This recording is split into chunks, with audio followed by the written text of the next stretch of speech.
बंदी छोड़ सतगुरु रामपाल जी महाराज जी की जय हो। परम पिता परमेश्वर जी की आप सभी प्यारी आत्माओं को मुझ पवन दास का सत साहिब। पुण्यात्माओं, दया परम पिता परमेश्वर सतगुरु रामपाल जी महाराज जी की, जिनके आशीर्वाद से एक बार पुनः लाइव साध संगति के माध्यम से हम सभी सत्सेवक भाई बहन परम पिता परमेश्वर जी की महिमा का गुणगान करने के लिए सोशल मीडिया पर आमने सामने हैं।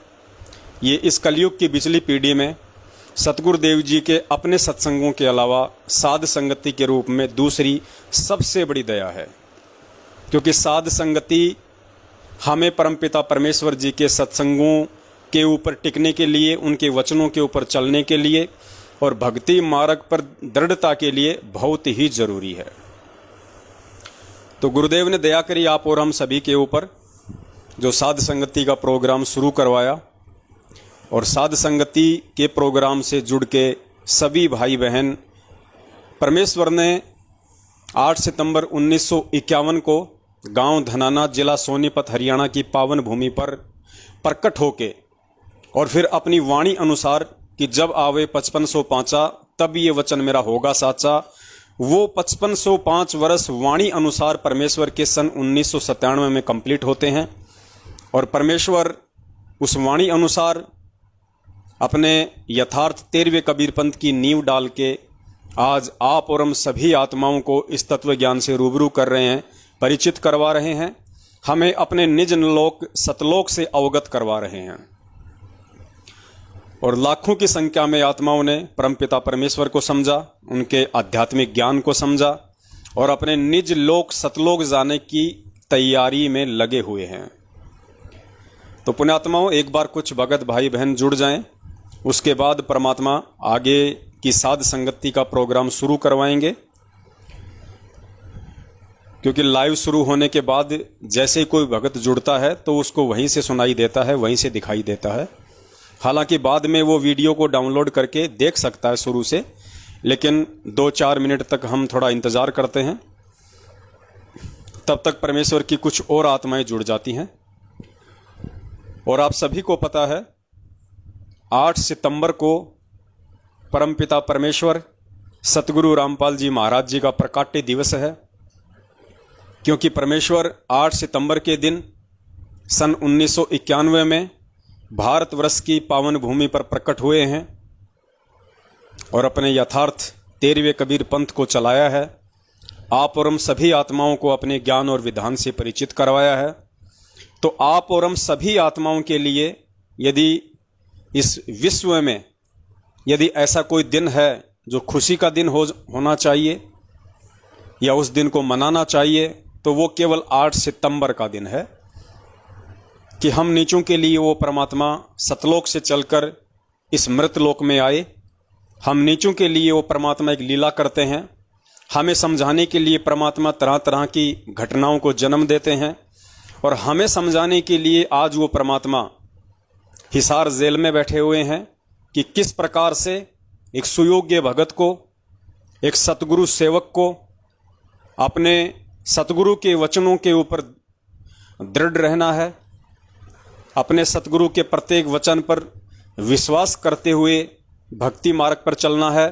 जिस प्रकार से 17 फरवरी 1988 को स्वामी रामदेवानंद जी महाराज जी से लीलामय तरीके से नाम दीक्षा लेकर सतगुरु रामपाल जी महाराज जी ने एक सुयोग्य शिष्य होने की भूमिका हमें करके दिखाई और उसी भूमिका के अंतर्गत आज वो परमात्मा हिसार जेल में बैठे हुए हैं और अपने संघर्षशील जीवन को दर्शाते हुए आज आप और हम सभी भाई बहनों के सामने एक उदाहरण पेश कर रहे हैं कि अध्यात्म में आने के बाद और सतगुरु की पहचान होने के बाद चाहे कितनी ही तुम्हारी परीक्षा हो, चाहे कितने ही तुम्हारे ऊपर दुख, तकलीफ, संकट आए, काल तुम्हें किसी भी तरह की घटनाओं को अंजाम देके तोड़ने की कोशिश करे, अपने सतगुरु के प्रति और इस भक्ति के प्रति तुम्हारे मन में चाहे वो शंकाएं पैदा करें या कोशिश करें, लेकिन तुमने अपने गुरुदेव के ऊपर, अपने परमेश्वर के ऊपर दृढ़ विश्वास बनाए रखना है। और ये दृढ़ विश्वास तभी कायम रह सकता है जब हम सतगुरु की पहचान कर लेंगे, जब हम सतगुरु की परख कर लेंगे, और सतगुरु की पहचान और परख आम जीव के बस की बात नहीं है, या यूं कह लीजिए किसी भी जीव के बस की बात नहीं है, क्योंकि सृष्टि में सभी के सभी आम जीव हैं सिवाय उस परमपिता परमेश्वर के जो सतगुरु रूप में आते हैं। तो उन्हीं के आशीर्वाद से हम उनकी पहचान थोड़ी बहुत कर पाने में सक्षम होते हैं। और जब पहचान हमें हो जाती है कि हाँ ये सतगुरु पूर्ण है, उसके बाद पुण्यात्माओं सिर धड़की बाजी लगाने का ये भक्ति मार्ग है।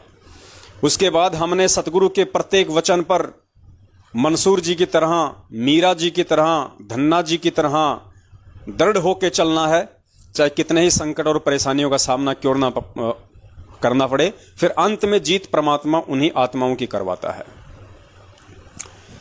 तो दया परमपिता परमेश्वर जी की, और हम कोशिश करेंगे कि 8 सितंबर सतगुरु प्रकट दिवस तक हम ज़्यादा से ज़्यादा लाइव आएं, और 8 सितंबर तक हम ज़्यादा से ज़्यादा उन सभी प्रमाणों को, उन सबूतों को भगत समाज के सामने रखने का प्रयास करें, जिससे ये और अधिक साबित हो सके, प्रमाणित हो सके कि हाँ 8 सितंबर 1951 से सतगुरु रामपाल जी महाराज जी के चोले में स्वयं वो कबीर परमात्मा ही धरती पे प्रकट हैं। कई भाई बहनों को शंका होती है कि उस परमात्मा का नाम तो कबीर है और उसका तो कलयुग में यही नाम चलेगा। तो भाई हमने भी कभी उस परमात्मा के नाम को छेड़ने की कोशिश नहीं की है, और ना ही हमने ये कहा है कि भाई इस कलयुग में कबीर नाम नहीं चलेगा। बिल्कुल चलेगा, क्योंकि ये परमेश्वर का वास्तविक नाम है, ये परमेश्वर का वैदिक नाम है, ये परमेश्वर का शास्त्रिक ज्ञान है। क्योंकि शास्त्रों में वर्णित है, वेदों में यही नाम वर्णित है, तो परमेश्वर का तो यही नाम रहेगा। लेकिन जिस प्रकार वही परमेश्वर कबीर साहेब आज सतगुरु रामपाल जी महाराज जी के चोले में आए हुए हैं, और जिस प्रकार से हमें सतगुरु रामपाल जी महाराज जी वाला जो रूप है उसी से हमें अधिक प्रेम है, हमें अधिक प्यार है, उसी रूप में हमारी श्रद्धा है, उसी रूप में हमारी दृढ़ता है। ठीक इसी प्रकार नाम तो परमेश्वर का कबीर ही है और कबीर ही रहेगा। लेकिन जो सतगुरु भगत होता है, उस भगत के लिए उस कबीर नाम से ज्यादा महत्व उसके सतगुरु का नाम होता है, क्योंकि बेड़ा पार वक्त गुरु से होता है, और वक्त गुरु आके जो नाम देता है उस नाम से बेड़ा पार होता है। तो हमने कभी भी परमेश्वर जी के नाम का विरोध नहीं किया है, ना हम करने की हिम्मत कर सकते और ना हमारी औकात है। ये तो उन भाई बहनों की व्यर्थ की चिंता है जो सतगुरु को ना पहचान पाने के चलते, और हम सत्सेवकों से थोड़ी बहुत ईर्ष्या रखते हैं, तो मन में इस तरह की खरपतवार उनके आती रहती हैं। फिर वो कहते हैं कि भैया तुम कबीर प्रकट दिवस क्यों नहीं मनाते 8 सितंबर को? गुरुजी भी तो कबीर हैं। तो भाई हमने तो मना किया नहीं कि 8 सितंबर को कबीर जी का प्रकट दिवस नहीं हो सकता। हम तो ये कहते हैं कि कबीर जी का असली प्रकट दिवस ही 8 सितंबर है। अब आप चाहे उसको सतगुरु प्रकट दिवस कह लीजिए, आप चाहे उसको कबीर प्रकट दिवस कह लीजिए, बात एक ही है। क्योंकि हमने केवल 650 साल पहले वाली या उससे पहले परमात्मा जिन जिन अवतारों में आए हैं, जिन जिन रूपों में आए हैं, वो फोटो हमारे किसी काम की नहीं है। आज से पहले परमेश्वर के जितने भी स्वरूप हैं, एक वर्तमान संत रामपाल जी महाराज वाले स्वरूप को छोड़ के, उनके अलावा उनका कोई भी स्वरूप, कोई भी फोटो हमारे किसी काम की नहीं है। तो हमने तो केवल फोटो को रिजेक्ट किया है कि वो फोटोएं हमारे किसी काम की नहीं है। और वो जो फोटो हैं, जैसा हम देखते हैं दाढ़ी मूछ वाला रूप, उस रूप को तो काल भगवान ने मांग रखा है। यानी उस रूप में तो वो कभी भी आके किसी भी जीव को भ्रमित कर सकता है। ये उसके पास में पावर है, उसने वरदान लिया हुआ है। आपको पिछले वीडियो में परमात्मा का वो सत्संग भी सुनाया था, आज भी सुना देंगे यदि टॉपिक आया तो दया परमात्मा की। तो 8 सितंबर को चाहे आप सतगुरु प्रगट दिवस कह लीजिए, चाहे उसको कबीर प्रगट दिवस कह लीजिए, बात एक ही है। ये तो खाली सोच का फर्क है। तो पुण्यात्माओं, अब हो क्या रहा है कि सतलोक आश्रम मैनेजमेंट हरियाणा भी अपनी पिछले वर्ष की जो करनी थी, कौन सी करनी? इन्होंने जो 8 सितंबर को सतगुरु रामपाल जी महाराज जी का जन्म दिवस मनाया था, सरेआम इन्होंने पीले पर्चे संगत में डाले थे, ऑडियो संगत में डाली थी, और बाकायदा इन्होंने 8 सितंबर के दिन 2 या 3 घंटे का एक सत्संग भी चलाया था साधना टीवी चैनल पे, दिन के 9 से 12 बजे तक, और सभी भगत भाई बहनों से उस अविनाशी परमात्मा का जन्मदिन मनवाया था, जन्म दिवस मनवाया था। तो 1 साल होने को आ रहा है। बहुत सारी बातें हुई संगत में, सत्सेवकों से परमात्मा ने बहुत सारे सबूत और प्रमाण डलवाए, जिनसे यह साबित हो गया कि सतगुरु अविनाशी है, वो स्वयंभू है, वो प्रकट होता है। और सतगुरु का जन्म दिवस मनाने वाला अंत में कुत्ते की योनि में जाता है। ढेरों प्रमाण देखने के बाद इस 1 साल के दौरान अब इन लोगों को अंदर ही अंदर शर्म महसूस हो रही है। अब ये सोच रहे हैं कि यारो तुम तो ना घर के रहे ना घाट के, अब क्या करें?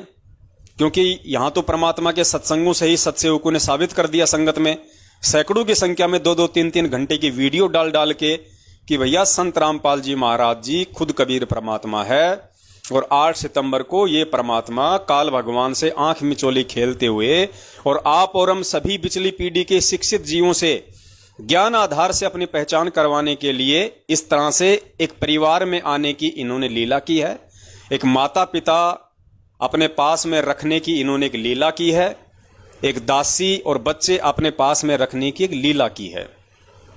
बाकी ये तो वही परमात्मा है जो 650 साल पहले कहा करता था कि मात पिता कछु ना मेरे घर दासी, और जुल्हे का सुत आण कहाया लोग करें मेरी हांसी।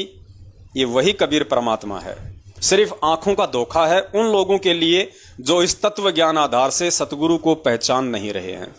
तो अब इनको शर्म आने लग गई, बेचारे शर्मिंदा हो गए, क्योंकि बहुत सारे लोगों ने देखा देखी में, जल्दबाजी में इनके कहने पे 8 सितंबर को सतगुरु का जन्मदिन तो मना लिया, लेकिन उसके बाद से उनकी आत्मा को चैन बिल्कुल भी नहीं, शांति बिल्कुल भी नहीं। हमेशा 1 साल से वो यही सोचते आ रहे हैं, हे परमात्मा दोबारा कब से 8 सितंबर आवे और कब से हमने जो इन कुकर्मियों के बहकाव में आके उस अविनाशी परमात्मा का जन्मदिन मनाने की महागलती की थी, कब हम गुरुदेव से माफी मांग के पुनः 8 सितंबर को उनका प्रकट दिवस मना के अपनी उस भूल को सुधारें और परमात्मा हमें क्षमा करे। तो जाहिर सी बात है वो सभी आत्माएं अब 8 सितंबर को सतगुरु प्रकट दिवस ही मनाएंगी, या यूं कह लीजिए कि 8 सितंबर को कबीर प्रकट दिवस ही मनाएंगी, क्योंकि उनको तो इंतजार है इस दिन का। भले ही वो सामने आके स्पष्ट रूप से नहीं कह रही हैं किसी भी कारण से, लेकिन अंदर ही अंदर ये चिंता उनको घुन की तरह खाए जा रही थी। और अब मात्र 28-29 दिन बचे हुए हैं। उन आत्माओं को बड़ी खुशी है कि अब की बार तो कम से कम इस सतलोक आश्रम मैनेजमेंट हरियाणा वालों के बहकाव में आके हम ऐसा कुकर्म करने से बचेंगे।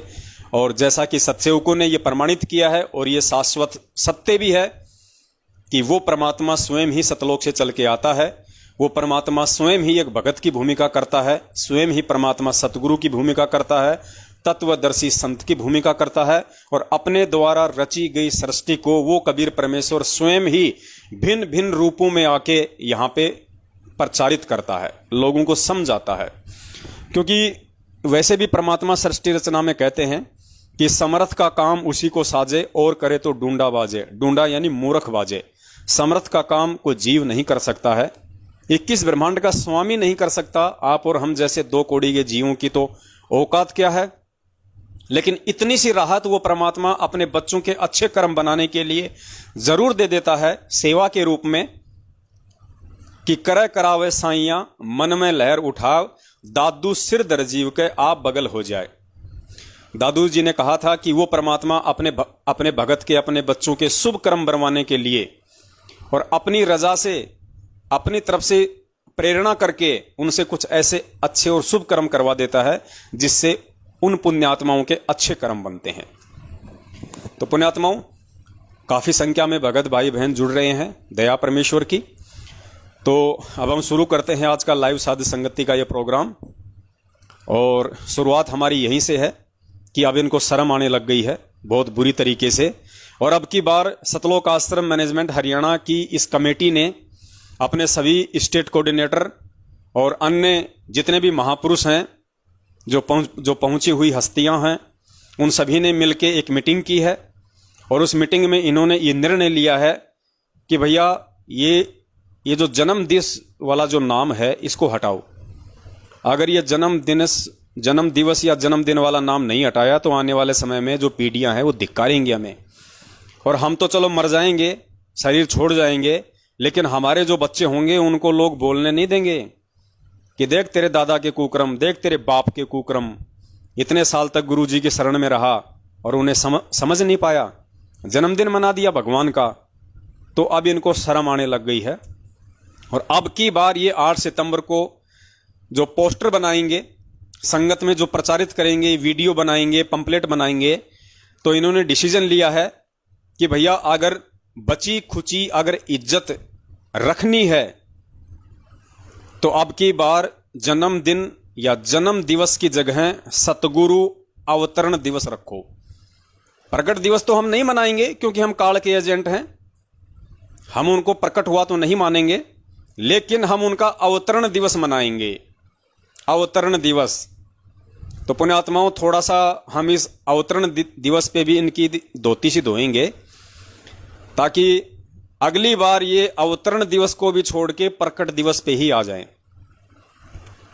तो पुण्यात्माओं, अब मेरा इन तमाम सतलोक आश्रम मैनेजमेंट हरियाणा वालों से एक छोटा सा सवाल है, और मैं उम्मीद करूंगा कि इनका कोई भी जो गणमान्य महापुरुष है वो इस लाइव साध संगति की वीडियो के बाद जरूर मेरे इस सवाल का जवाब देगा जो मैं सार्वजनिक तौर पे इनसे पूछ रहा हूं। पिछली बार भी इन्होंने थोड़े बहुत पोस्टर बनाए थे जिनमें लिखा था इन्होंने अवतरण दिवस, अवतरण दिवस। अब पुण्यात्माओं, अवतरण दिवस क्या होता है? अवतरण दिवस कह लीजिए या फिर अवतार कह लीजिए, बात एक ही है। तो गुरुजी ने हमें जो अवतार की जो परिभाषा बताई है वो परिभाषा ये बताई कि ऊपर के लोकों से जो आत्माएं आती हैं उनको कहते हैं अवतार। ऊपर के लोकों से, जैसे विष्णु लोक से श्री राम जी आए त्रेता युग में, तो हम सबको पता है कि श्री राम जी को श्री विष्णु जी का अवतार कहा जाता है। त्रेता युग में उनका अवतरण हुआ था, यानी वो अवतार रूप में आए थे। द्वापर युग में श्री कृष्ण जी उसी विष्णु भगवान के अवतार थे, तो सबको पता है कि श्री कृष्ण जी विष्णु भगवान के अवतार थे, उनको अवतरण कह लीजिए कि वो ऊपर के लोकों से नीचे के लोक में आए।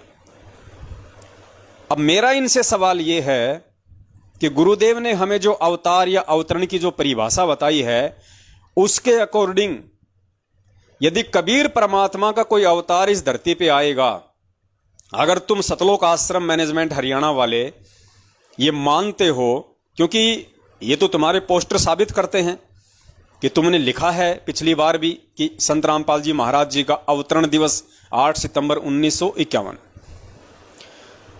तो जिस प्रकार से विष्णु भगवान का कोई भी जो अवतार आता है इस पृथ्वी पे, उसके द्वारा दिया हुआ ज्ञान प्रचार करने के लिए या जो भी उनकी लीला होती है पूर्व निर्धारित, वो कंप्लीट करने के लिए, तो विष्णु भगवान का जो भी अवतार इस पृथ्वी पे आता है वो विष्णु लोक से आता है।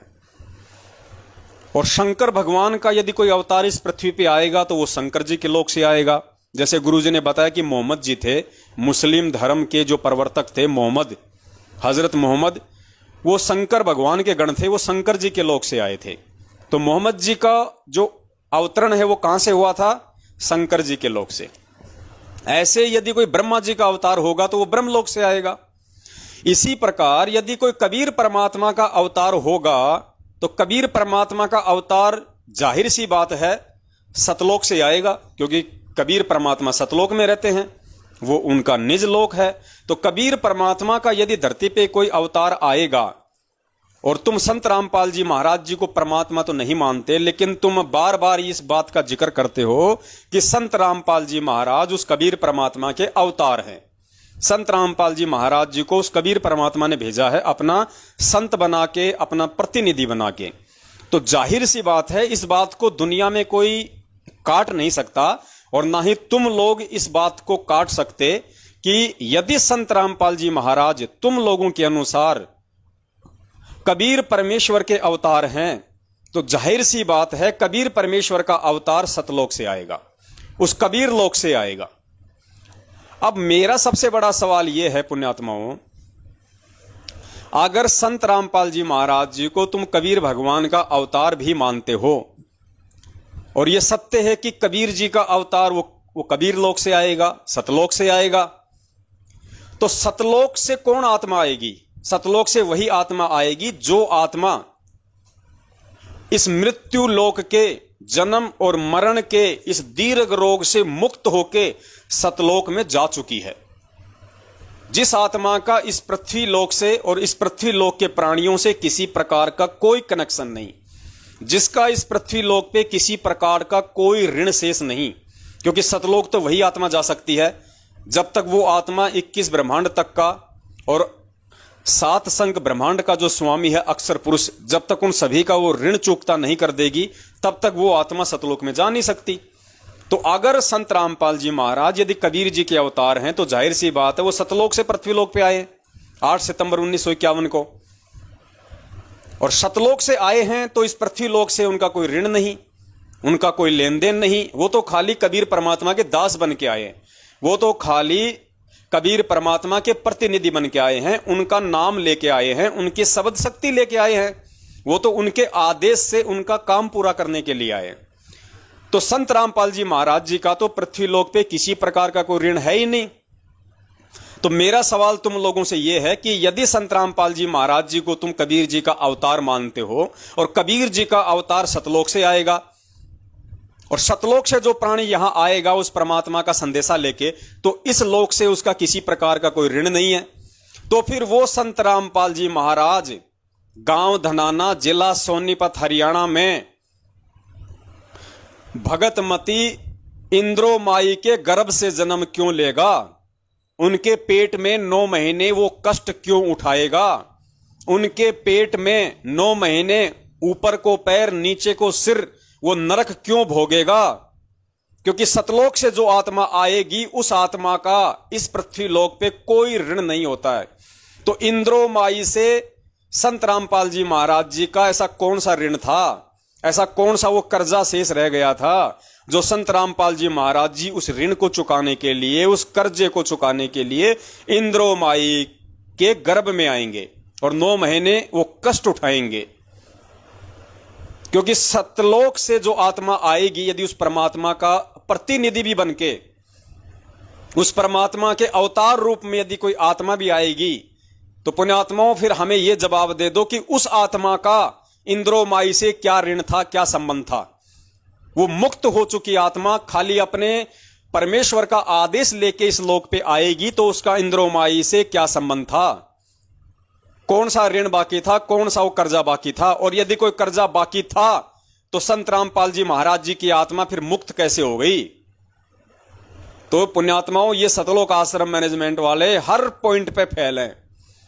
ये भी साबित नहीं कर सकते कि संत रामपाल जी महाराज कबीर जी के अवतार हैं। अगर अवतार हैं तो साबित करो इंद्रो माई के गर्भ में क्यों आएगा अवतार? अवतार इंद्रो माई के गर्भ में क्यों आएगा? अरे जो केशव बंजारा था वो कबीर जी का अवतार था, वो कबीर जी ही थे जो स्वयं एक लीला करते हुए दूसरे रूप में सतलोक से नीचे उतरे थे। तो क्या वो केशव बंजारा किसी मां के गर्भ से जन्म लेके आया था उस समय? केशव बंजारा क्या किसी मां के गर्भ से जन्म लेके आया था काशी में भंडारा करने के लिए? और वो जो 9 लाख जो आत्माएं थी, जो परमात्मा कहते हैं ना कि 9 लाख बोडी भरी विशंबर दिया कबीर भंडारा, गुरुजी ने क्या बताया कि कबीर परमेश्वर ने अपना दूसरा रूप बनाया केशव बंजारे का, तुरंत वो सतलोक में पहुंचे, वहां से 9 लाख आत्माओं को बैल बनाया, क्योंकि उस समय इस पृथ्वी लोक पे ट्रांसपोर्ट का साधन केवल बैल था। अगर उस समय ट्रक होते तो परमात्मा उनको बैल नहीं बनाते, परमात्मा तुरंत ट्रक बना लेते अपने आप ही अपने शब्द से और सामान लाद के वापस ले आते। तो उस समय ट्रांसपोर्टेशन का कोई साधन था नहीं, केवल बैलगाड़ियों से या बैलों से होता था। तो परमेश्वर ने उन सतलोक वाली आत्माओं को बैल बनाया। ये परमेश्वर के गुणों में है, ये परमेश्वर के पास में पावर है, शब्द शक्ति है। वो चाहे तो आत्मा का पत्थर बना दे, चाहे तो बैल बना दे, बैल से वापस परमेश्वर उसको सतलोक में बैठा दे। तो गुरुजी ने क्या कहा कि वो 9 लाख आत्माएं सतलोक से परमात्मा लेके आए थे, वो बैल बन के आई थी। और उसके बाद में जो सेवादार थे, जितने भी सेवादार थे, वो सारे के सारे सेवादार भी परमात्मा सतलोक से लेके आए थे। और उनकी पहचान बताई परमात्मा ने कि वो जितने भी सेवादार थे उन सब के जो पैर थे वो जमीन से 1 फुट ऊपर थे। किसी भी प्राणी का जो सेवादार बन के आए थे जो सतलोक से, एक का भी पैर जमीन को नहीं छू रहा था। उसका रीजन बताया गुरुजी ने कि ये ऐसा गंदा लोक है कि पृथ्वी ऊपर पग जो धारे वो करोड़ जीव एक दिन में मारा है। एक दिन में 1 करोड़ जीव मरते हैं हमारे से, जब हम रोजी रोटी के लिए अपने घर से बाहर निकलते हैं। तो वो सेवादार तो 3 दिन रहे थे काशी में, तो 3 दिन में तो 3 करोड़ जीव मर जाते, और 3 करोड़ जीवों का भार और ऋण उतारने के लिए उनको असंख्य जन्म फिर यहीं पे भोगने पड़ते। तो परमेश्वर ने तो उन आत्माओं के पृथ्वी पे पैर भी नहीं टिकने दिए। वो थे कबीर जी के अवतार, वो थे सतलोक से आई हुई आत्मा उस परमेश्वर की। तो पुण्यात्माओं, जब वो 9 लाख बैल वो किसी गाय के गर्भ से जन्म लेके नहीं आए, वो जितने भी हजारों की संख्या में सेवादार लेके आए थे परमात्मा 650 साल पहले सतलोक से, कोई भी सेवादार किसी मां के गर्भ से जन्म लेके नहीं आया। उनके तो जमीन पे पैर तक नहीं टिक रहे थे, क्योंकि वो आत्मा थी, वो जीव थे। अगर उनके पैर जमीन पे टिक जाते तो उन पे यहां का जो कर्म विधान है वो लागू हो जाता। इसलिए परमात्मा ने उनके पैर नहीं टिकने दिए। लेकिन केशव बंजारे के रूप में परमात्मा ने जमीन पे पैर टेके हुए थे। खुद वो कबीर परमात्मा 120 साल तक रहा, उसने जमीन पे पैर टेके हुए थे, क्योंकि ये इस पृथ्वी लोक के जो ये विधान है, जो ये कर्म है, ये उस परमेश्वर पे लागू नहीं है, बाकी हर जीव पे लागू है, हर आत्मा पे लागू है। तो सतलोक से तो वो आत्मा आई थी उस परमात्मा की। तुम कहते हो कि संत रामपाल जी महाराज जी कबीर जी के अवतार हैं। अरे कबीर जी के अवतार भी, यानी वो आत्माएं भी काशी में आई थी 650 साल पहले, जिनके परमात्मा ने पृथ्वी पे पैर नहीं टिकने दिए। क्यों नहीं टिकने दिए? क्योंकि उन पे वो कर्म लागू हो जाता, क्योंकि वो जीव थे, वो आत्माएं थी। लेकिन परमेश्वर ने केशव बंजारे के रूप में जमीन पे पैर टेके, और खुद वो कबीर परमात्मा तो टिकाया था। तो भाई, यदि संत रामपाल जी महाराज जी कोई आत्मा होती उस कबीर परमात्मा की भेजी हुई, तो अब आप समझ सकते हो कि आत्मा इस पृथ्वी लोक पे उस परमात्मा का काम नहीं कर सकती। आत्मा तो खुद यहां पे ऋण संबंधों में बन जाएगी, काल भगवान उसको जकड़ लेगा। तो इसलिए यदि तुम अपने इज्जत बचाव के लिए, अगर तुम अब की बार 8 सितंबर को ये अवतरण दिवस का भी बहाना गढ़ोगे कि संत रामपाल जी महाराज तो कबीर जी के अवतार हैं, उनका अवतरण दिवस मनाएंगे, तो यहां भी तुम फेल हो जाओगे भाई। तुम्हारे पास जवाब नहीं है, तुम्हारे पास देने के लिए जवाब नहीं है। तुमसे बच्चा बच्चा सवाल करेगा कि रे नालायको, तुमने इतने दिनों से क्या आध्यात्मिक ज्ञान समझा? अगर कबीर जी के अवतार संत रामपाल जी महाराज हैं, तो अवतार तो सतलोक से आएगा कबीर जी का। कबीर जी का अवतार कोई विष्णु लोक से तो आएगा नहीं, कबीर जी का अवतार है तो सतलोक से आएगा। अब सतलोक से आएगा तो इंद्रोमाई के गर्भ से क्यों आएगा? मुझे ये बता दो, इंद्रोमाई से उसका कौन सा ऋण शेष रह गया था? और शेष रह गया था तो वो आत्मा सतलोक कैसे गई और सतलोक पहुंच गई और परमेश्वर के आदेश से आई है, तो उसका इंद्रोमाई से क्या ऋण है? तुम गोल गोल घूमते रहोगे, तुम्हारे को 7 जन्मों में इस सवाल का जवाब नहीं मिलेगा। क्योंकि इस सवाल का जवाब यदि किसी को लेना है तो उसने संत रामपाल जी महाराज जी को ही परमात्मा मानना पड़ेगा, संत रामपाल जी महाराज जी को ही कबीर परमेश्वर मानना पड़ेगा, और संत रामपाल जी महाराज जी को ही 8 सितंबर 1951 के दिन गांव धनाना, जिला सोनीपत, हरियाणा में भगत नंदराम जाट और इंद्रोमाई के पेट से नहीं, उनके गर्भ से नहीं, एक लीलामय रूप में परमेश्वर ने प्रकट होके, और परमेश्वर ने यह दिखलाया कि भगवान समर्थ है, वो किसी भी विधि से आ सकता है। जैसे 300 वर्ष पहले ठीक इसी प्रोसीजर से, माता पिता वाली प्रोसीजर से, एक जाट परिवार से, एक किसान परिवार से, एक शादी वाली प्रोसीजर से, वो कबीर परमेश्वर गरीबदास जी महाराज जी के रूप में आया। और पुण्यात्माओं, ये गरीबदास जी महाराज जी के रूप में जो परमात्मा आए थे, ये सिर्फ और सिर्फ आज आप और हमें ये दृढ़ता देने के लिए, आप और हमें ये विश्वास दिलाने के लिए कि परमात्मा जब चाहे जिस रूप में, जिस लीलामय तरीके से प्रकट हो सकता है। वो समर्थ है, वो कुछ भी कर सकता है, लेकिन उसके प्रकट होने की लीला को केवल उसके अपने जो हीरे मोती लाल हैं वही समझ पाएंगे, जिनके लिए वो परमात्मा इस पृथ्वी लोक पे आता है। तो पुण्यात्माओं, अब की बार जो ये नया नाटक शुरू करेंगे अवतरण दिवस वाला, तो आप लोग सवाल पे सवाल करना इनके कोऑर्डिनेटरों से, नामदान संचालकों से, और स्वयं इन लोगों से कि भैया साबित करो कि संत रामपाल जी महाराज कबीर जी के अवतार हैं। पहली बात तो यह कि उस कबीर जी ने आज से पहले कौन सा अवतार भेजा, उसका नाम बता दो। अगर कभी भी परमात्मा ने अपना कोई अवतार भेजा हो तो आज से पहले, अगर नहीं भेजा है तो आज क्यों भेजेंगे परमात्मा? और आज अगर संत रामपाल जी महाराज जी को भेजा है तो भाई वो मां के गर्भ में क्यों आएगा? और मां के गर्भ में आया है तो वो तो जेर में लिपटा हुआ है, वो तो गंदगी में लिपट के आया हुआ है। और जो मां के गर्भ से आया है वो ऋण संबंधी होता है, वो कर्जदार होता है, जो खुद 9 महीने मां के पेट में नरक भोग रहा हो, जो जेर रूपी उस गंदगी में लिपट के आया हो, जो आप और हमारी तरह एक मानुस हो, वो हमें क्या पार करेगा? हमें कहां से पार करेगा? तो इनसे सवाल करो पुण्यात्माओं, अगर इनकी आंखें खुल जाएं तो इनका अवतरण दिवस मनाना भी फैल। लेकिन क्या करें बेचारे, शर्म के मारे मनाएंगे, इनके पास कोई चारा नहीं है। देखो पिछली बार मनाया जन्मदिन, अब की बार मनाया अवतरण दिन, और देख लेना अगली बार मनाएंगे ये प्रकट दिन, क्योंकि इनके पास कोई जगह नहीं रहेगी अपना मुंह छुपाने के लिए। अगली बार तो इतनी दया कर देंगे परमात्मा, संगत पूरी उल्ट जाएगी। क्योंकि अभी काफी संख्या में लोग आत्मिक रूप से हम सत्सेवकों के साथ हो चुके हैं, परमेश्वर के ज्ञान आधार से विचार करने लगे हैं। थोड़ी सी हिम्मत वो आत्मा नहीं कर पा रही है, क्योंकि मेरे पास तो फोन आते हैं, लोगों के रिएक्शन आते हैं। दास को अच्छे से पता है, पूरे के पूरे जो ग्रुप है वो तैयार बैठे हैं। जयपुर का दास आपको बता देता है, जयपुर में जितने भी भगत हैं 90% भगत मैनेजमेंट के खिलाफ हैं, क्योंकि मैं जयपुर से हूं, राजस्थान से हूं। तो 90% जो भगत हैं जो जयपुर से, वो मैनेजमेंट के खिलाफ हैं। सिर्फ थोड़ा बहुत उनको भय पता नहीं वो किस चीज का है, किस चीज का उनको वो डर सता रहा है। बाकी उनसे मेरी बातचीत होती रहती है, परमेश्वर की उन पे दया है, वो ज्ञान को समझने लगे हैं, गुरु जी को परमात्मा भी मानने लगे हैं। और वो आत्माएं पता नहीं कौन से दिन का इंतजार कर रही हैं। बाकी उन्होंने आर्थिक रूप से मैनेजमेंट का साथ देना बिल्कुल बंद कर दिया है। थोड़ा बहुत शारीरिक रूप से इनकी पुस्तक सेवाओं में वो लगे हुए हैं। धीरे धीरे परमात्मा दया करेंगे, वो सद्बुद्धि भी उनको देंगे, उनको वो भी समझ आएगी।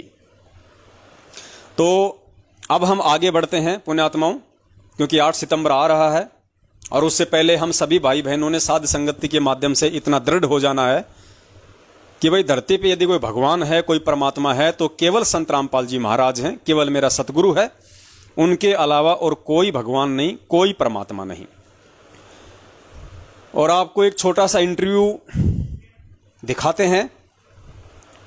एक बहन है कोई छत्तीसगढ़ से, उर्वशी साहू, आपने उनका इंटरव्यू सुना होगा। ये लोग डालते रहते हैं, लेकिन वही बात है ना कि मुंह में राम और बगल में छुरी। कहने को तो सभी संत रामपाल जी महाराज जी को परमात्मा बताते हैं, भगवान बताते हैं, लेकिन मानना नहीं, बस जुबान तक सीमित रखो, दिल में मत उतारना कि वो भगवान है। तो देखिए पुण्यात्माओं, इन्हीं का एक इंटरव्यू जो साधना टीवी पे काफी समय से चला हुआ है, 2016 में इस बहन ने नाम लिया था, छत्तीसगढ़ से है, क्योंकि ये पिछले जन्म की परमेश्वर की अच्छी आत्मा है। और खुद इसके सोपन में सतगुरु रामपाल जी महाराज आए, स्वयं वो परमात्मा आए। क्योंकि देखो, जिसकी जैसी आस्था होगी, जिसकी जैसी श्रद्धा होगी, यदि आप उस दाढ़ी मूंछ वाली फोटो को ही कबीर भगवान मानेंगे, आप ये मानेंगे कि ये फोटो मेरा उद्धार करेगी, ये फोटो ही भगवान है, तो आपको वो परमात्मा फोटो के रूप में ही दर्शन देगा। वो परमात्मा आपको उसी रूप में दर्शन देगा। और यदि आप अपने गुरु को परमात्मा मान लोगे, तो फिर वो दाढ़ी मूंछ वाली फोटो आपके सपन में नहीं आएगी। फिर आपके सतगुरु ही आपके समक्ष आएंगे, आपके विचारों में आएंगे, आपके सामने वो प्रकट भी होंगे अगर जरूरत पड़ी तो, और शौपन में भी वो परमात्मा ही आएगा। तो आप सभी भाई बहनों की दृढ़ता के लिए सिर्फ ये इंटरव्यूज बहन का मैं आपको सुनाने जा रहा हूं, ताकि हमें ये विश्वास हो कि मैनेजमेंट वाले या कोई भी व्यक्ति जो जुड़ा हुआ है उनसे, वो कहता तो उन्हें परमात्मा है, पूर्ण ब्रह्म परमेश्वर है, लेकिन मानता नहीं है। ये सत्सेवकों पे परमेश्वर की मेहर हुई है, जो उनकी करनी और कथनी में कोई अंतर नहीं है। और जब तक इंसान की करनी और कथनी में अंतर रहेगा, तब तक परमात्मा कहते हैं वो कुत्ते की योनि में जाएगा, कि करनी तज कथनी कथ है, अज्ञानी दिन रात, और कुत्ते जो भौंकत फिरे, सुनी सुनाई बात। तो सुनिए इस बहन का इंटरव्यू। जी सत साहिब। क्या नाम है जी आपका? उर्वशी साहू। कहाँ से आए जी आप? ग्राम चीचा, तहसील पाटन, जिला दुर्ग, छत्तीसगढ़ से। क्या आप संत रामपाल जी महाराज जी के अनुयायी है? हाँ, सदगुरु रामपाल जी महाराज जी से नाम दीक्षा मैंने 24 अक्टूबर 2016 को लिया। संत रामपाल जी महाराज जी से नाम दीक्षा लेने से पहले आप क्या भक्ति साधना करते थे? सदगुरु रामपाल जी महाराज जी की शरण में आने से पहले मैं कृष्ण को बहुत इष्ट के रूप में मानती थी, उसकी भक्ति करती थी और शनिवार का व्रत भी करती थी। मैंने 3 साल तक 93 शनिवार तक व्रत किया था। हमारे जीवन में इतना दुख आया कि परमात्मा की तलाश करते करते बहुत थक गए। और जैसे कि मैं बचपन से ही 7 साल की उम्र से ही मेरे घर के लोगों को बोलना स्टार्ट कर दी थी कि पूर्ण परमात्मा इस पृथ्वी पर आने वाले हैं और मेरे को अपने मिशन को सहयोग देने के लिए भेजे हुए हैं। वो समाज में व्याप्त बुराइयों को जड़ समेत मिटाएंगे, जैसे कि दहेज प्रथा, नशाखोरी, रिश्वत, ये सब जो है ना, उस सब को हटाएंगे और सतयुग जैसा समय स्थापित करने वाले हैं। और ये बहन कह रही है कि नाम दीक्षा लेने से 5-7 साल पहले ही मैं अपने परिवार वालों को ये बात कहा करती थी कि पूर्ण परमेश्वर धरती पे आने वाले हैं। पूर्ण परमेश्वर कौन? कबीर साहिब धरती पे आने वाले हैं और वो सतयुग जैसा समय लेके आएंगे।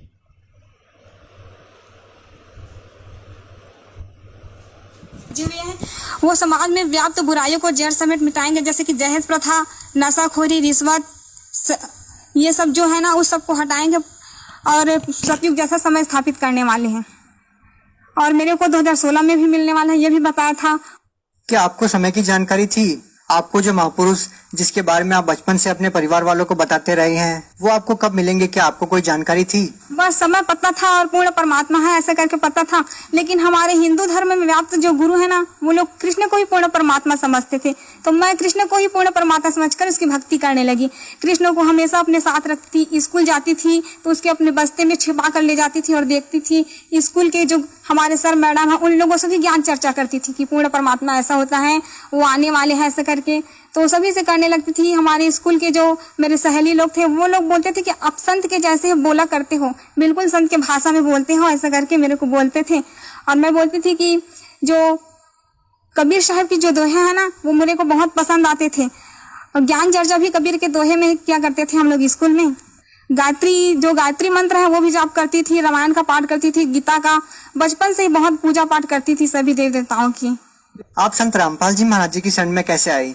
वो क्या है, संत रामपाल जी महाराज जी की शरण में सबसे पहले जब मेरा कॉलेज में एडमिशन नहीं हो रहा था तो मैं बहुत दुखी थी। उसके बाद कॉलेज से आई और वो साल मेरे से कम परसेंट वाले को दिए थे फॉर्म, लेकिन मेरे को नहीं दे रहे थे। तभी मैंने सोचा कि ये पूर्ण परमात्मा हो ही नहीं सकते कृष्ण। अगर पूर्ण परमात्मा होते तो मेरे साथ ये नहीं होता। बहुत हमारे जीवन में बहुत दुख आया, बहुत रोए हम लोग बहुत। जैसे कि मैं कोई अगर मार्ग में चलती थी तो दूसरे जो चले हैं तो उसी मार्ग में कुछ नहीं रहता था, और अगर मैं चली जाती थी उसी मार्ग में तो बहुत काटा सा हो जाता था। तो मैं जस्ट आई कॉलेज से, उसके बाद दोपहर को सो गई, थोड़ा सा नींद आया। उसके बाद सदगुरु रामपाल जी महाराज जी मेरे सपने में आए। अब आगे थोड़ा ध्यान से सुनना पुण्यात्माओं, क्योंकि ये पिछले जन्मों की अच्छी आत्मा है परमात्मा की, और परमेश्वर तो अपनी आत्मा के सदा साथ ही रहते हैं।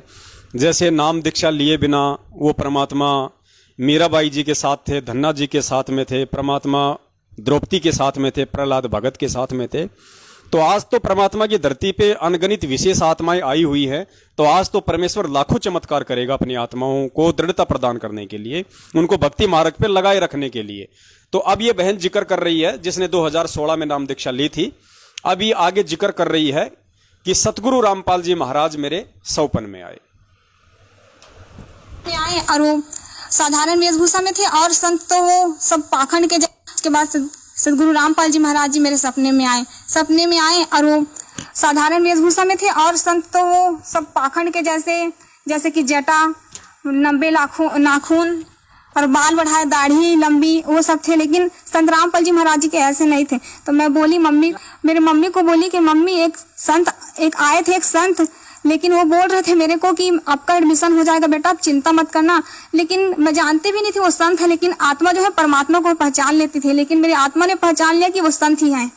उसके बाद मेरी मौसी थी एक, तो वो बोली कि मेरे गुरु जी हैं संत रामपाल जी महाराज जी, आप भी उससे नाम दीक्षा ले लो। तो मैं बोली कि वो आपके गुरु नहीं है, वो तो मेरे भी गुरु हैं, वो तो उससे भी मैं भी नाम दीक्षा लूंगी ऐसे करके। और जीवन से बहुत हार चुकी थी। तो संत रामपाल तब तक तो आपको नाम पता ही नहीं था जब आपकी मौसी जी ने आपको बताया कि मेरे गुरुजी संत रामपाल जी महाराज हैं। लेकिन तब तक तो आप जानते ही नहीं थे कि ये संत रामपाल जी महाराज जी हैं। तो आपने अपनी मौसी जी से ये कैसे कहा कि ये मेरे भी गुरु हैं? वो क्या है ना कि आत्मा परमात्मा को पहचान सकते हैं, इसी प्रकार मेरी आत्मा ने भी गवाही दिया। तभी मैंने कहा कि ये भी मेरे गुरुदेव हैं। उसके बाद मैंने संत रामपाल जी महाराज जी से नाम दीक्षा लिया। देखिए, जो भी श्रद्धालु संत रामपाल जी महाराज जी से नाम दीक्षा लेता है तो उसको आध्यात्मिक लाभ होते हैं, भौतिक लाभ होते हैं, शारीरिक लाभ होते हैं। आपसे जानना चाहेंगे कि संत रामपाल जी महाराज जी से नाम दीक्षा लेने के बाद आपके जीवन में क्या बदलाव आया, आपको क्या लाभ हुआ? सबसे पहले मेरे को लाभ तो आध्यात्मिक हुआ। मैंने एक दिन परमात्मा से कहा था कि गुरुजी मेरे को इस लोक में रहना नहीं है, मेरे को सतलोक जाना है, मुझे नहीं रहना परमात्मा। तो गुरुजी एक दिन आए सदगुरु रामपाल जी महाराज जी और बोले कि बेटा आपको मैं आज रात को सतलोक ले जाऊंगा ऐसे करके। उसके बाद संत रामपाल जी महाराज जी आए, मेरे हाथ पकड़ कर बोले कि चलो जाएंगे सतलोक ऐसे करके, अपनी मम्मी को बता देना बेटा ऐसे करके बोले। तो मम्मी को जस्ट मैं बताई कि मम्मी मैं सतलोक जाने वाली हूँ, आप डरना मत, मेरे को कुछ नहीं होगा, सदगुरु रामपाल जी महाराज जी मेरे साथ है ऐसे करके। क्या उस टाइम पे आपके माता पिता ने या आपके घर वालों ने संत रामपाल जी महाराज जी से नाम दीक्षा ले रखी थी? जी हाँ, संत रामपाल जी महाराज जी से मेरे परिवार वालों ने, मेरी मम्मी ने भी नामदान लिया था। उसके बाद क्या होता है? उसके बाद गुरुजी आए और मेरे हाथ पकड़ कर ले गए। उसके बाद हम लोग पहुंचे काली रंजन का लोग जहाँ पर आए वहां पर मैंने कहा कि गुरुजी मेरे को काल से बहुत डर लगता है, मैं नहीं देखूंगी उसको ऐसे करके आंख बंद कर ली। और सदगुरु रामपाल जी महाराज जी ने कहा कि बेटा आप चिंता मत करो, मैं आपके साथ हूँ। उसके बाद हम लोग त्रिकुटी पे आए, त्रिकुटी पे परीक्षा हुआ वहां पर। तो सदगुरु रामपाल जी महाराज जी वहां छुप गए। उसके बाद जो बहुत सारे देवी देवता है ना, अपने अपने लोगों का प्रलोभन लेकर मेरे पास आए। बहुत बाजार जैसा था वहां पर, बहुत सारे प्रलोभन दे रहे थे मेरे को कि आपको ये पद दूंगा ऐसा करके। लेकिन मैंने कहा कि नहीं, मेरे को कुछ भी नहीं चाहिए। मैं बहुत रोई, नहीं मेरे को नहीं चाहिए, मेरे को तो पूर्ण परमात्मा चाहिए, मेरे सदगुरु रामपाल जी महाराज जी चाहिए। उसके बाद सदगुरु रामपाल जी महाराज जी को मैंने बहुत ढूंढा। उसके बाद एक कोने में सदगुरु रामपाल जी महाराज जी मेरे को दिखे। उसके बाद दौड़ते दौड़ते गई और परमात्मा को रोते रोते गले से लगा ली कि गुरुजी आप मेरे को चाहिए, बस दुनिया की कोई चीज नहीं चाहिए, परमात्मा बस मैं आपको चाहती हूँ और कुछ भी नहीं चाहिए मेरे को। उसके बाद सदगुरु रामपाल जी महाराज जी ने मेरे को उठाकर कहा कि बेटा ऐसा ही तो चाहता हूँ, मैं चाहता हूँ कि हर हंस में ऐसा ही गुण हो। सतलोक जाते समय परमात्मा ने मेरे में पूरा शील, संतोष, विवेक, क्षमा, जो सतलोक जाने का जो गुण होता है ना व्यक्ति में, वही पूरा स्थापित कर दिए थे। उसके बाद सदगुरु रामपाल जी महाराज जी ने कहा कि बेटा कोई बात नहीं, मैं ही कबीर परमात्मा पूर्ण प्रकृति में वही पूरा स्थापित कर दिए थे। अब आगे ध्यान से सुनना पुण्यात्माओं, क्योंकि हमने जो निष्कर्ष निकालना है परमेश्वर के सत्संगों का या इन इंटरव्यू का, वो हमने यही निकालना है कि हमारे लायक क्या चीज है जो हमें दृढ़ता दे सकती है, जो हमारे अंदर ये दृढ़ विश्वास पैदा कर सकती है कि धरती पे संत रामपाल जी महाराज ही पूर्ण परमात्मा के रूप में प्रकट हैं। अब इस बहन को संत रामपाल जी महाराज जी जब ऊपर लेके गए और उसके बाद इस बहन से परमात्मा क्या कह रहे हैं, बस इस चीज को आप जी अपने दिलो दिमाग में बैठा लेना। ये साध संगति के माध्यम से परमात्मा इसी तरीके से हमारे विश्वास को दृढ़ करेंगे। और ये सौभाग्य है कि आप और हमने उस परमेश्वर को पहचान लिया उनके आशीर्वाद से, जबकि ना ही तो ये इंटरव्यू देने वाली बहन उनको पहचान पाई है और ना ही वो इंटरव्यू लेने वाला उनको पहचान पाया है। आगे सुनिए कि परमात्मा ने उस बहन से क्या कहा। सदगुरु रामपाल जी महाराज जी ने कहा कि बेटा कोई बात नहीं, मैं ही कबीर परमात्मा पूर्ण परमात्मा सदगुरु रामपाल जी महाराज जी के रूप में आया हूँ बेटा, लेकिन संसार के लोग मुझे नहीं समझ रहे हैं। कोई बात नहीं, इंसान में इतना अहंकार घर कर गया है कि मेरे को समझना ही नहीं चाहता है। मैं ही पूर्ण परमात्मा सदगुरु रामपाल जी महाराज के रूप में आया हूँ, जिसने असंख्य ब्रह्मांड की रचना की है। और मेरे बिना इंसान एक तिनका भी नहीं उठा सकते, लेकिन इतना अहंकार है कि इंसान मुझको समझना ही नहीं चाहता है। लेकिन कोई बात नहीं बेटा, बहुत जल्द सतयुग जैसा समय स्थापित होकर ही रहेगा। मैं चाहूँ तो पल भर में मंत्री सभी की बुद्धि को बदल सकता हूँ, लेकिन मेरा कुछ मिशन है बेटा। और लीला करने परमात्मा ने क्या कहा कि बेटा मैं चाहूं तो पल भर में मंत्री, संतरी, दुनिया, प्रधानमंत्री सबके मैं बुद्धि फेर सकता हूं, मैं समर्थ हूं, सक्षम हूं, लेकिन बेटा मेरा कुछ मिशन है, मेरा एक मिशन है। और पुण्यात्माओं, मिशन आप और हम सत्सेवकों को अच्छे से पता है। उस मिशन पे परमात्मा ने केवल आप और हम सत्सेवकों को ही लगाया हुआ है, और वो मिशन है इस कबीर परमेश्वर के मार्ग में। इतिहास गवाह है, सबसे बड़ा रोड़ा यदि काल किसी को पैदा करता है तो उनके परिवार को पैदा करता है, वंशवाद को पैदा करता है, बेटा बेटी भाई बंधु रिश्तेदार जवाइयों को पैदा करता है। 24 घंटे जो बहुत बड़े भगत बनने की एक्टिंग करते हुए उनके इर्द गिर्द रहते हैं, उनको करता है। तो परमेश्वर सतगुरु रामपाल जी महाराज जी का वर्तमान का सबसे बड़ा जो मिशन है, वो भक्तों के माध्यम से पुस्तकें बंटवाना नहीं है, वो किसी और तरीके से कोई काम करवाना नहीं है। उनका सबसे बड़ा मिशन है कि मेरी संगत, मेरे ज्ञान को आधार बना के और इन काल प्रेरित मेरे परिवार वालों का, मेरे रिश्तेदारों का कुकर्म देख के और इनसे अति शीघ्र पल्ला झाड़ ले। जितना जल्दी हो सके उतना जल्दी अपना पल्ला इन काल एजेंटों से झाड़ ले और साध संगति से जुड़ जाए, मेरे से जुड़ जाए। परमेश्वर का सबसे बड़ा जो मिशन है केवल यही है, क्योंकि इन लोगों से पीछा छुड़वाए बिना आप परमेश्वर को नहीं पहचान सकते, आप भक्ति मार्ग पे दृढ़ नहीं हो सकते। आप अंदर से खाली खोके रहोगे, आप खोखले रहोगे, अंदर से आपके अंदर भय रहेगा, आपके अंदर एक डर रहेगा। आप कभी भी गुरु को परमात्मा नहीं मान सकते। अगर आपने मान भी लिया तो आप इनके डर से, इनके भय से आप उनका प्रकट दिवस नहीं मना सकते। ज्ञान आधार से आप इनसे सवाल नहीं कर सकते, आपके अंदर भय रहेगा। आप इनके किसी भी उल्टे सीधे आदेश को मानने से मना नहीं कर सकते जब तक आप इन काल प्रेरित लोगों की संगति में रहोगे। सबसे बड़ा जो मिशन है परमात्मा का, और जेल जाने का मुख्य कारण भी यदि परमेश्वर का है तो सबसे बड़ा कारण एक ही है। बाकी तो परमेश्वर एक तीर से अनेकों शिकार करते। जेल जाने के पीछे उनके बहुत सारे उनके रीजन हैं, मकसद हैं, लेकिन सबसे बड़ा जो रीजन है वो है उनकी जो संगत है, उनके जो भगत हैं अभी तक जितने भी उनसे जुड़ चुके हैं 15-20 लाख, उन सब की ज्ञान आधार से आंखें खोलना और उनके अंतःकरण में इस बात को जमाना कि अगर सतलोक जाना है, अगर मुझ सतगुरु की प्राप्ति करनी है तो तुमने ज्ञान को आधार बनाना पड़ेगा और तुमने ज्ञान आधार से मुझे कबीर परमेश्वर के रूप में देखना पड़ेगा। और हमने उनको ज्ञान आधार से परमात्मा माना या नहीं माना, हमने उनको सतगुरु रूप में आए हुए परमात्मा के रूप में माना या नहीं माना, स्वीकार किया या नहीं किया, उसका सबसे बड़ा जो प्रमाण होगा वो होगा सतगुरु का प्रकट दिवस मनाना। यानी जो आत्मा इस ज्ञान को आधार बना के बिना किसी डर और दबाव से, हर तरीके से, हर बंधनों से स्वतंत्र होके जब 8 सितंबर को अपने पूज्य गुरुदेव का प्रकट दिवस मनाएगी तो ये स्वतः साबित हो जाएगा, ये सिद्ध हो जाएगा कि उस आत्मा ने संत रामपाल जी महाराज जी को पूर्ण ब्रह्म परमेश्वर मान लिया है।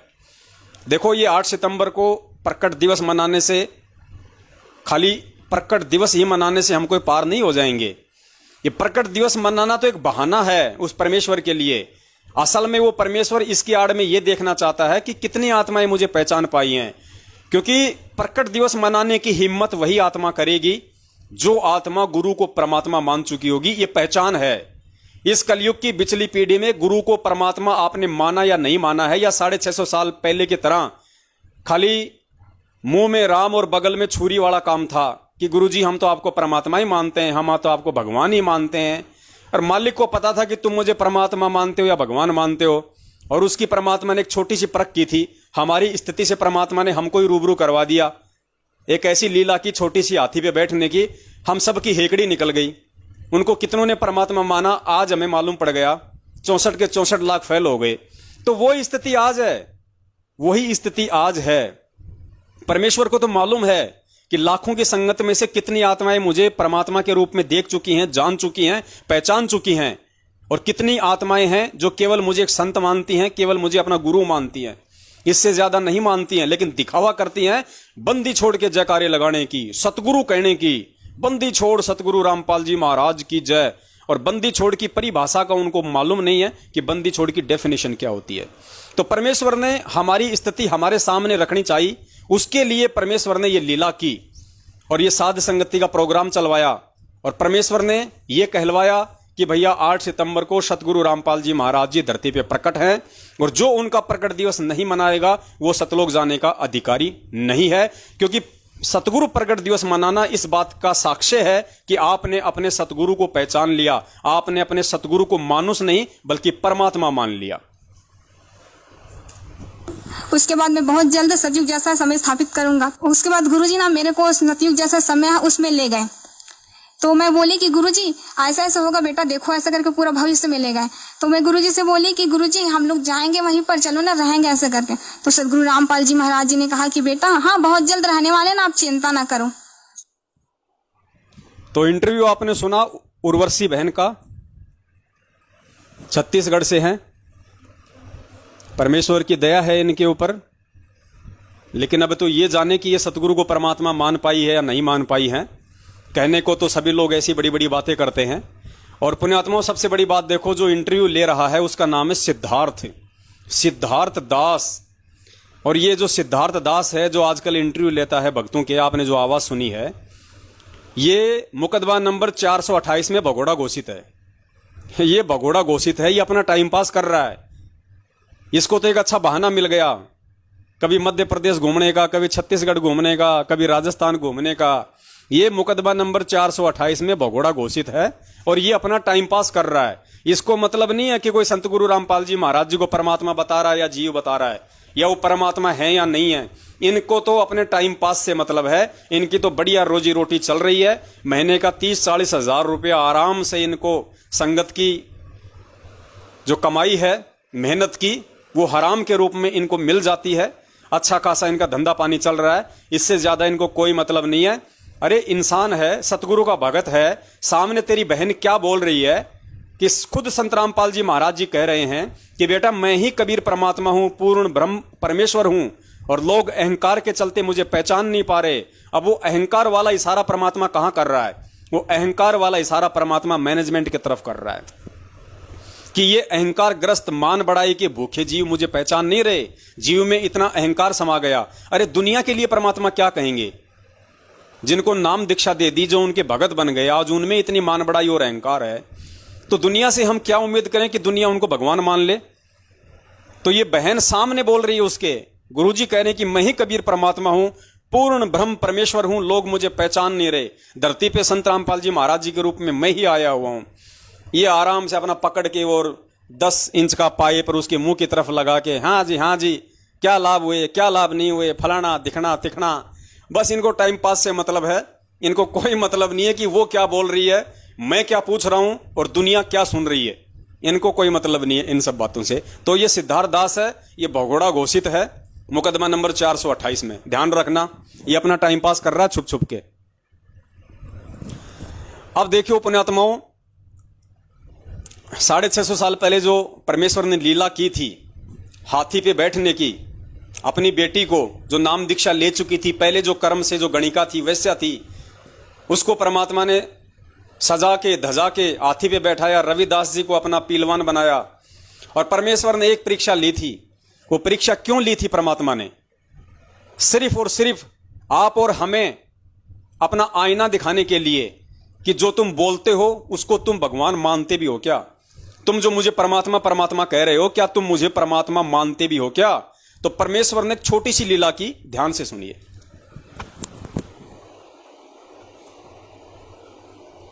मैंने लिखना चाहा कि ये मेरे विचारों को से कितने परिचित हैं, के अंदर कोई दृढ़ता भी है जो ये बोलते हैं कि हम तो मोक्ष चाहते हैं, हम आपके अतिरिक्त किसी को नहीं चाहते हैं, आप हमारे परमात्मा हो, आपसे हमें वो सुख मिले हैं जो हमें कहीं पर भी प्राप्त नहीं हुए थे। ऊपरले मन से कह रहे हैं या इनके अंदर भी कोई स्थान है? ये परीक्षा लेने के लिए परमात्मा ने, कबीर परमेश्वर ने लीला की थी। क्या परीक्षा लेने के लिए परमात्मा ने लीला की थी? कि ये भोली आत्माएं जो मुझे परमात्मा परमात्मा कहती हैं कि जी हम तो मोक्ष ही चाहते हैं, आप हमारे परमात्मा हो, तो परमेश्वर ने ये देखना चाहा कि ये मुझे ऊपरले मन से ही परमात्मा कहते हैं या इनके अंदर भी कोई जगह है। इस बात की परीक्षा लेने के लिए, इस बात की जांच करने के लिए परमात्मा ने छोटी सी परीक्षा ली थी, और उस परीक्षा में हमारा क्या हुआ हम सभी अच्छे से जानते हैं। और सुनिए परमपिता परमेश्वर जी के मुख कमल से। लेकिन उस समय उन पीरों ने, मुल्लाओं और काजियों ने, ब्राह्मणों ने, ऋषियों ने, नकली संतों ने, कबीर अशिक्षित है, ये किसी भी भाषा से परिचित नहीं है, इसलिए ये पुराणों या वेदों या गीता जी के और वेदों के विषय में जो कह रहा है ये बिल्कुल निराधार है।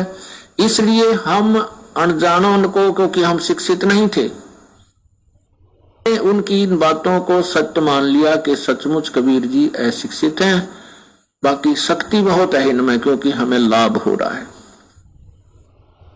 सिद्ध पुरुष है।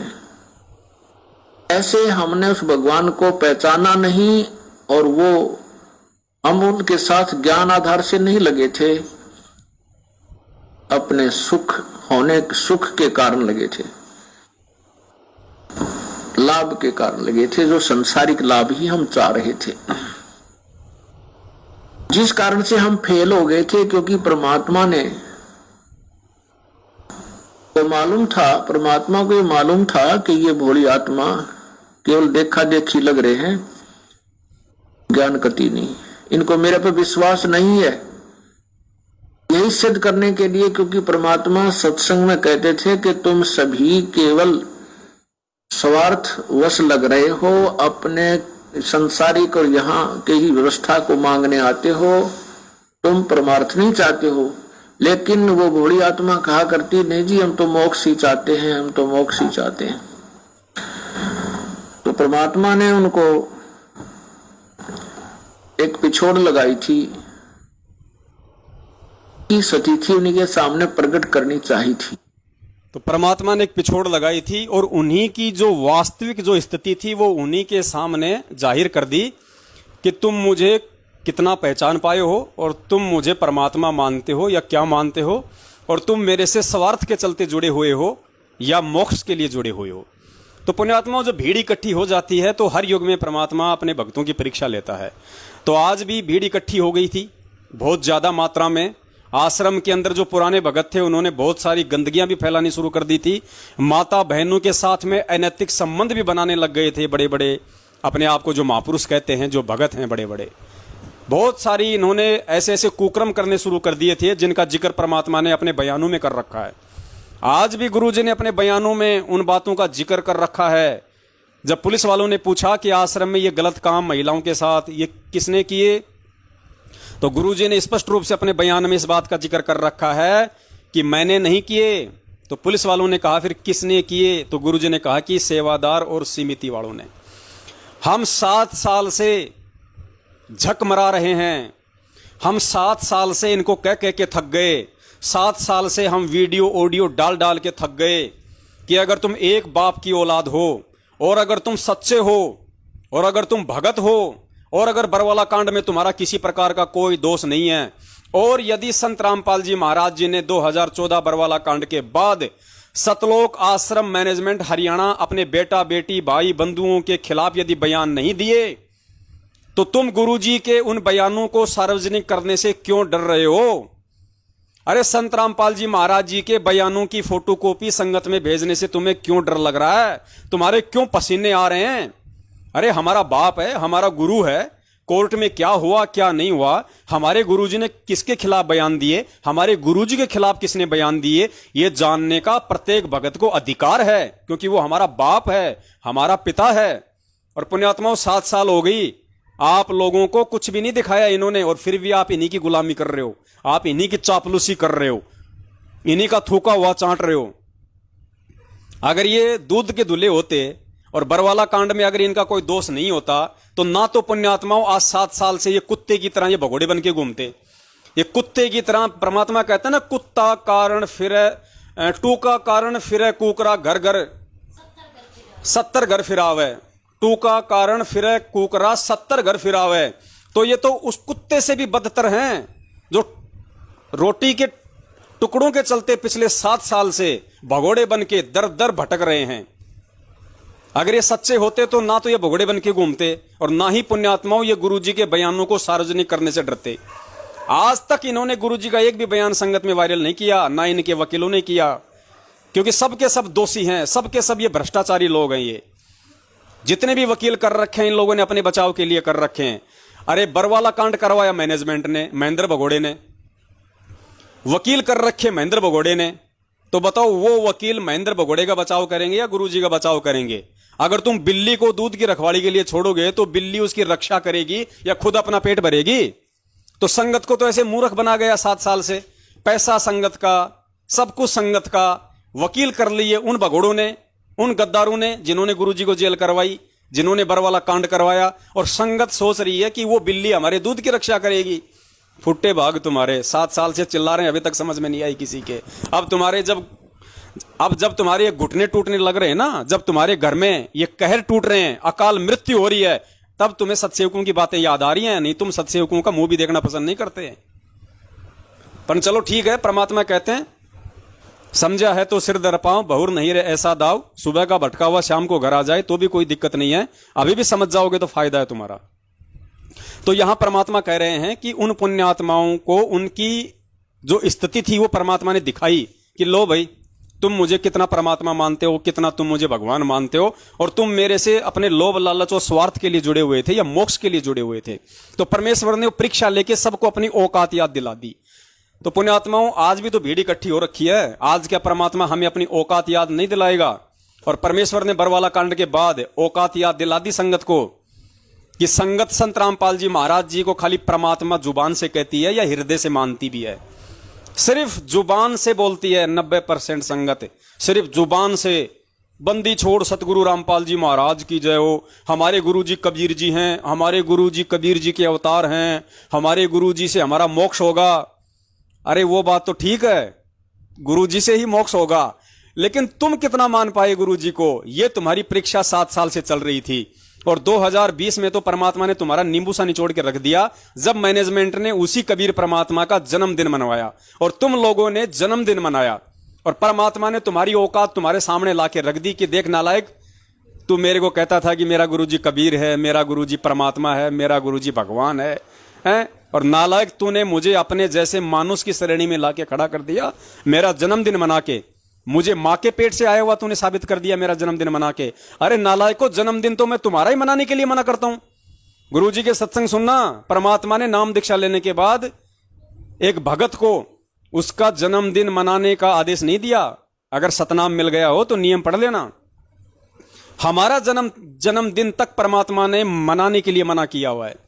तो सोचो वो परमात्मा अपना खुद का जन्मदिन अपने भक्तों से कैसे मनवाएगा? पुण्यात्मा इतना तो विचार किया होता तुम लोगों ने, कम से कम वो काल भगवान का पीला पर्चा उसमें लिखे हुए उन अक्षरों को फॉलो करने से पहले, कि जो सतगुरु 27 साल से अपने भक्तों को जन्मदिन मनाने के लिए मना कर रहा है, वो खुद अपने भक्तों से अपना जन्मदिन क्यों मनवाएगा? और अगर मैनेजमेंट को आदेश दिया था तो मैनेजमेंट वाले कुएं में पड़ते, वो जन्मदिन मनाते।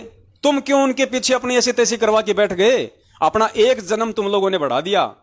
जिसने गुरु जी का जन्मदिन मना लिया उसने अपना एक जन्म बढ़ा दिया। इसको नोट करके रख लेना, ये भक्ति है, कोई ड्रामेबाजी नहीं चल रही। ध्यान रखियो इस चीज को। तो परमेश्वर ने आज आप और हम सभी के सामने आईने की तरह हमारे जो अंतःकरण के जो विचार हैं वो रख दिए कि तुम गुरु को क्या मानते हो। तुम भगवान मानते हो कागज की फोटो को, तुम प्रकट दिवस मनाते हो कागज की दाढ़ी मूछ वाली फोटो का, और तुम मांगते हो मेरे से, प्रार्थना करते हो तुम मेरे से, दंडवत करते हो तुम मेरे को, आरती करते हो तुम मेरे आगे, गुरु कहते हो तुम मुझे, और प्रकट दिवस मना रहे हो तुम कागज की फोटो